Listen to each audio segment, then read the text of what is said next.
नमस्कार साथियों, स्वागत है आपका मेरे YouTube चैनल रेल की बात में।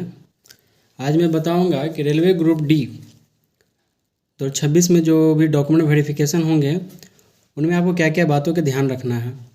मैं अपने अनुभवों के साथ जो मुझे अनुभव हुआ जब मैंने 2019 के डॉक्यूमेंट वेरिफिकेशन में शामिल हुआ है ना, उसमें सेलेक्टेड हुआ, तो अपने अनुभवों के बारे में मैं आपको बताऊँगा। और उसके साथ आप क्या करिए कि ध्यान रखिएगा कि किन किन चीज़ों को ध्यान रख के ले जाना है, किन किन बातों का ध्यान रखना है। बिना देरी करते हुए मैं अपने उन समय के बारे में चलो बताता हूँ। सबसे पहले जब आपका डॉक्यूमेंट वेरिफिकेशन होगा तो अपने टाइम से आप पहुँच जाएं। जैसे कि मेरा डॉक्यूमेंट वेरिफिकेशन था, ये रहा मेरा डॉक्यूमेंट वेरिफिकेशन का एडमिट कार्ड। मेरा डॉक्यूमेंट वेरिफिकेशन था 26 अप्रैल 2019 को 9 बजे, और इसका वेन्यू था railway recruitment cell, western railway, parcel depot, Ali Bhai Premji मार्ग, ग्रांट रोड, मुंबई। डेट है 26 अप्रैल 2019 9 बजे। ये मेरा उस समय का जो एडमिट कार्ड था उसका एक जीरोक्स है कि नहीं।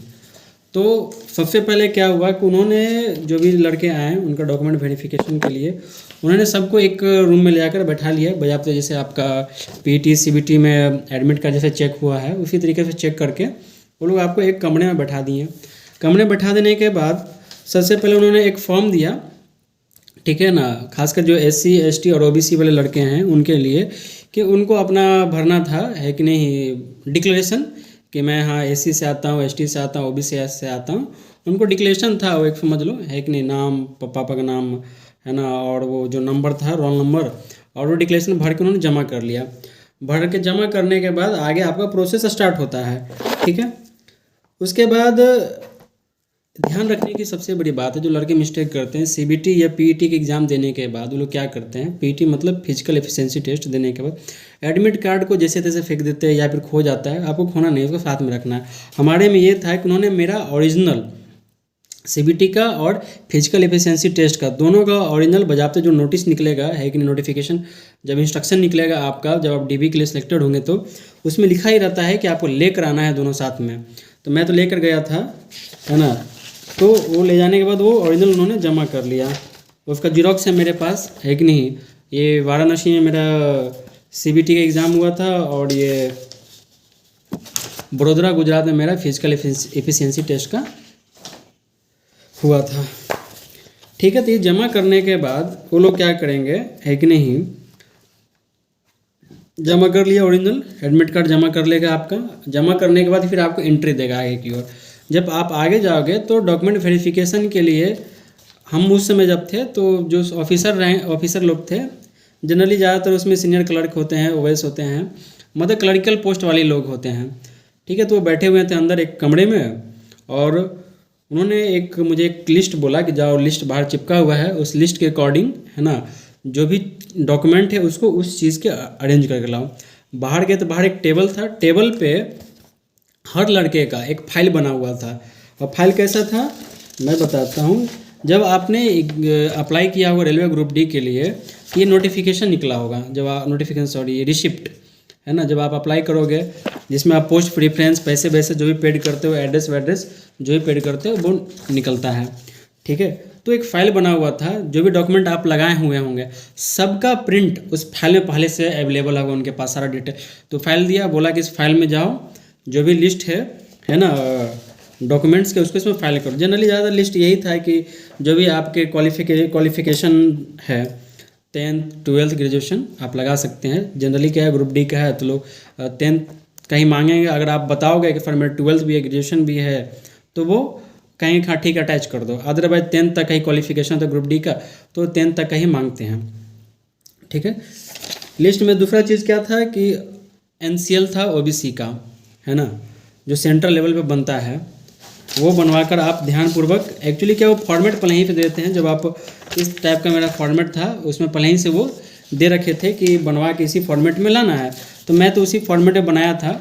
अगर बहुत लोग का ये कन्फ्यूजन हुआ कि अगर मेरा दूसरे फॉर्मेट में रहेगा तो क्या हो, कोई दिक्कत नहीं, चलता है। मैंने देखा, मैं भी सोचता था कि यार फॉर्मेट दूसरा रहे तो क्या हो, तो मैंने देखा दूसरे लड़के दूसरे फॉर्मेट में भी था, तभी चला था।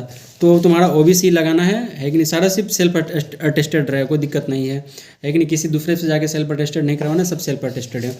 तीसरा चीज़, अब थोड़ा चेंज हो सकता है, लेकिन हमारे समय स्टेट का भी मांगा था, बोला उन्होंने कि जो तुम्हारा ओबीसी बना है कि नहीं, ये स्टेट के बेस पे ही ओबीसी सेंट्रल का बनता है, तो तुम वो स्टेट का भी दो।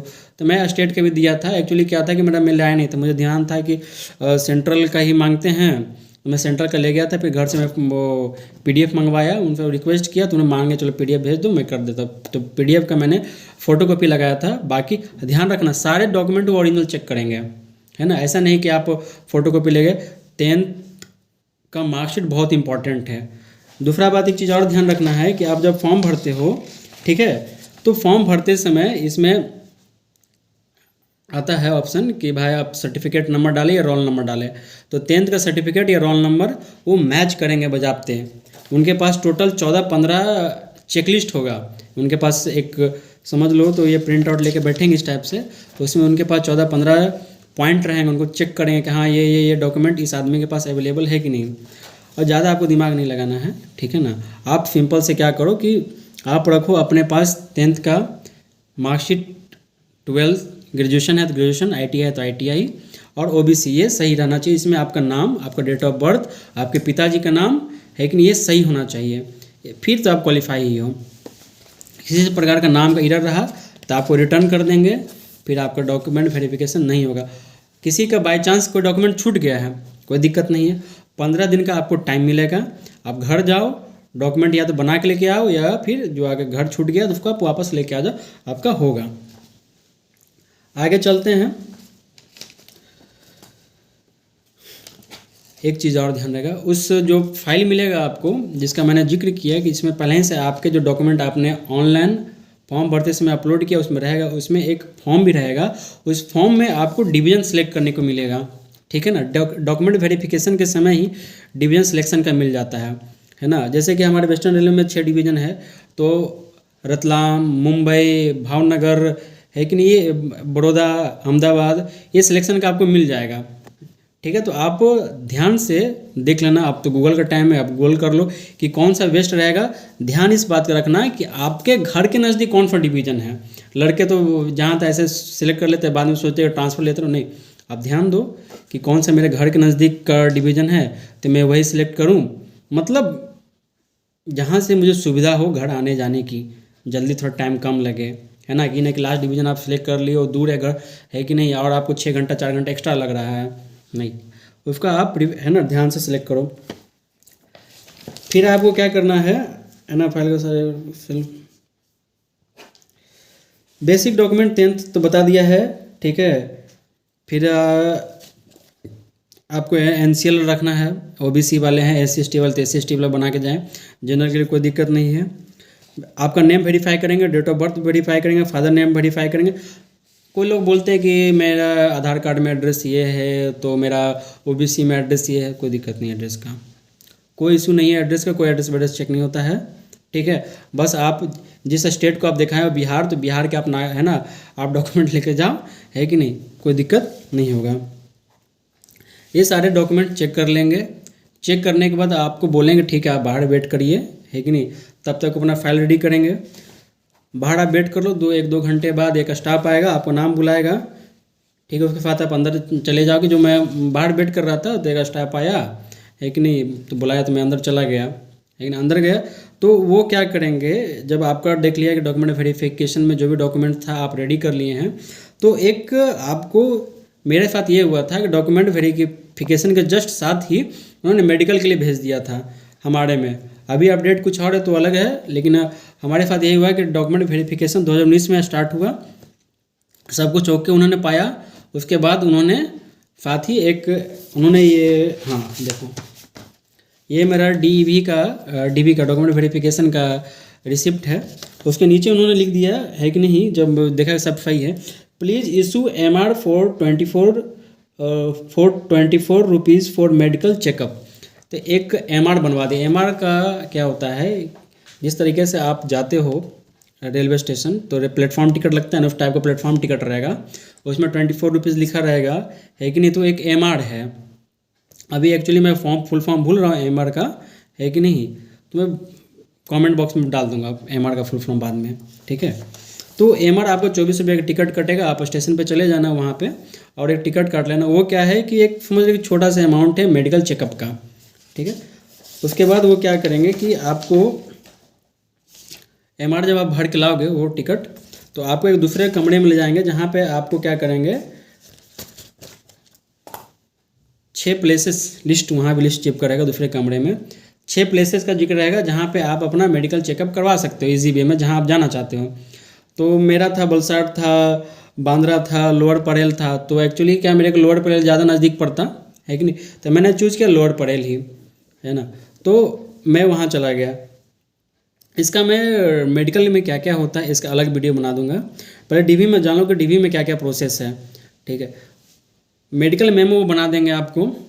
मेडिकल मेमो में आपसे 2 मार्क्स पूछेंगे कि अपना 2 आइडेंटिफिकेशन मार्क, तो जो आपके जैसे तिल जहाँ है चेस्ट पे है, गाल पे है, हाथ पे है, तो आप बता दो 2 मार्क, ठीक है। उसके बाद मेडिकल चेकअप हो गया, सॉरी मेडिकल के लिए आपका मेडिकल मेमो बना देंगे। वो आपको दे देंगे भाई अपना मेडिकल मेमो रखो, एक रिसीविंग आपसे ले लेंगे। ध्यान रखना है अपने साथ कम से कम 4 पासपोर्ट साइज फ़ोटो तो रखो ही। मेडिकल मेमो में खुद 2 वो पासपोर्ट साइज फ़ोटो ले लेंगे, लेकिन इसमें वो फ़ोटो चिपका के आपको भेजेंगे, ठीक है। और अभी मुझे याद नहीं आ रहा है कि और कहीं तो फ़ोटो नहीं मांगा था, है ना। फॉर्म भरते समय एक जगह फ़ोटो मांगे, है ना, लेकिन अपने साथ तो आप 4 पासपोर्ट साइज फ़ोटो तो रखो ही। यही है, ज़्यादा दिमाग इसमें। लेकिन क्या है कि लड़के इतने ज़्यादा रहते हैं। हाँ, एक चीज़ और कि आपके हाथ सब ठीक ठाक रहें, है ना। मेरा एक फ्रेंड था जो मिला है कि नहीं वहाँ, उसका क्या था कि हाथ में वो देखते हुए कुछ मौसम चेंज होने के चलते ये उंगली का वो फटता है ये स्किन, तो उसका थंब इम्प्रेशन नहीं आ रहा। तो वहाँ भी बजाते सीवीटी में जिस तरीके से आपका थंब इम्प्रेशन लिया गया, आधार कार्ड चेक हुआ, वो सारा प्रोसेस वही होगा वहाँ भी। अगर आपका थंब इम्प्रेशन नहीं आ रहा है, ठीक है, मैच नहीं कर रहा है, तो याद रहे आपको डीवी नहीं लिया जाएगा। फर्स्ट फेज है कि आपका थंब इम्प्रेशन आपका मैच करे, ठीक है। आपने सीवीटी दिया, पीईटी दिया, है कि नहीं, मैच नहीं हुआ ना तो आपको वहीं से भगा देगा, ठीक है। ध्यान रखें, है ना। तो ये सब बेसिक चीज़ें पूरा दिन लग जाएगा आपको। ऐसा नहीं है कि आप गए 1-2 घंटा में फिर जाएंगे, नहीं। इसलिए बहुत लड़के आते हैं, सुबह स्टार्ट होगा ना तो शाम होते होते ही आपका क्लियर होगा।